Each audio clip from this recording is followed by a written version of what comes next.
l'accalmie va-t-elle durer? Emmanuel Macron va croire que l'on a passé le pic des violences, mais reste prudent.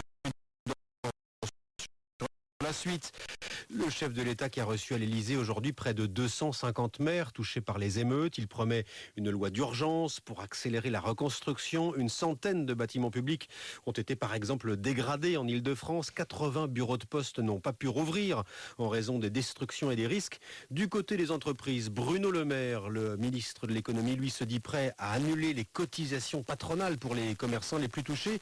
Et les assureurs aussi font un geste ce soir. Bonsoir Maxime Debs. Bonsoir. Alors quel est le dispositif de... On prolonge ce délai qui est en général de 5 L'immunisation a des surprises. pour ce qui est des commerces quasi-totalité. On peut se rapprocher de son assurance. Moi, j'ai pas de retour déclaré à 80 millions. 280 millions d'euros, soit beaucoup plus. Explique son avocate car sa famille se dit prête à porter plainte, comme l'explique son avocate Karen Noblinski. Nous avons évoqué cette possibilité avec la famille de Fouad parce que je rappelle que Fouad est une personne mineure.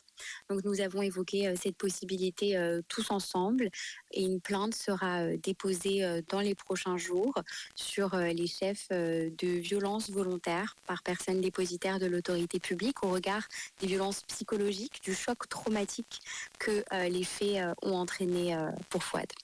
Aujourd'hui, mon client, c'est un garçon qui est particulièrement éprouvé par les faits, qui est particulièrement marqué par ce qu'il a vécu mardi dernier et qui se demande chaque jour comment on a bien pu en arriver là. Il visionne chaque jour la vidéo à répétition. Il reste beaucoup en famille, ce qui à mon avis est un immense soutien.